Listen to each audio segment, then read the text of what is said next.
കുട്ടിക്കാലത്തെ ചില നല്ല നല്ല ഓർമ്മകൾ മനസ്സിലിട്ട് താലോലിച്ചുകൊണ്ട് നടക്കുന്ന ഒരാളാണ് കേട്ടോ ഞാൻ. ശരിക്കും ഒരു 90 കിഡ്സിന് ഞാൻ പറയുന്നത് പെട്ടെന്ന് റിലേറ്റഡ് ആവും. കാരണം ഈ ബാലരമ എന്ന് പറയുന്നത് നമ്മുടെ ലൈഫിൽ നമുക്ക് ഒഴിച്ചുകൂടാനാവാത്ത ഒന്നായിരുന്നല്ലേ.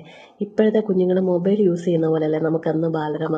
ഞാൻ ശരിക്കും പറഞ്ഞാൽ ഫുഡ് കഴിക്കുമ്പോഴും ടി വി കാണുമ്പോഴും ഒക്കെ ഈ ബാലരമ വെച്ചിട്ട് ഇങ്ങനെ വായിച്ചുകൊണ്ടിരിക്കുമായിരുന്നു. എനിക്ക് ഭയങ്കര സന്തോഷമായിരുന്നു ബാലരമ വായിക്കാനായിട്ട്. ശരിക്കും പറഞ്ഞാൽ ഒരു ബാലരമയുടെ ഒരു ഹ്യൂജ് കളക്ഷൻ തന്നെ എൻ്റെ കയ്യിലുണ്ടായിരുന്നു. ഞാൻ അവിടുന്ന് ഇവിടുന്ന് കിട്ടുന്നതൊക്കെ സൂക്ഷിച്ച് വെച്ചിട്ട് വീട്ടിൽ ഇത് കാണുമ്പോൾ എന്താ പറയുക, ഒരു എന്താ പറയുക, നിർവൃതി ആത്മനിർവൃത്തി കളിയായിരുന്നു. വീച്ചയും കളിയാക്കണം കേട്ടോ. അവിടെ ഒരു ഡാക്കിനി ഇവിടെ ഒരു ഡാക്കിനി എന്ന് പറഞ്ഞിട്ട് എന്നെ കളിയാക്കുന്നത്. അപ്പം അങ്ങനെ എറണാകുളം പോയപ്പോൾ കണ്ടതാണ് നമ്മുടെ ഈ ബാലരമ കേവ്. ഇത് കണ്ടപ്പോൾ എനിക്ക് ഭയങ്കര ഹാപ്പിയായി. അപ്പം ഞാൻ ഓർത്തു എന്നാൽ ഒരു വീഡിയോ എടുത്തിട്ട് അങ്ങനെ ഇടാമെന്ന്. നമ്മുടെ കൊച്ചുങ്ങൾക്കൊക്കെ ഇത് പറയുമ്പോഴത്തേക്കിനും ഒരു പുച്ഛമാണ്, എന്താണ് ഇത് എന്നുള്ളൊരു രീതിയിൽ. പക്ഷേ എൻ്റെ മക്കളും കുഞ്ഞുങ്ങളായിരുന്നപ്പം ഇവർ കുഞ്ഞുങ്ങളായിരുന്ന സമയത്ത് ഇറങ്ങിയതാണ് ഇതിൻ്റെ മറ്റേ വീഡിയോ കാസറ്റ് CD. അപ്പോൾ ഇവർ സാങ്കല്പിക കഥാപാത്രങ്ങളായിട്ടല്ല, ഇവർ ടി വിയിൽ ഒറിജിനലായിട്ട് ഇവരുടെ വീഡിയോസ് ചലനങ്ങൾ കണ്ട് സന്തോഷിച്ചതാണ് എൻ്റെ മക്കളൊക്കെ.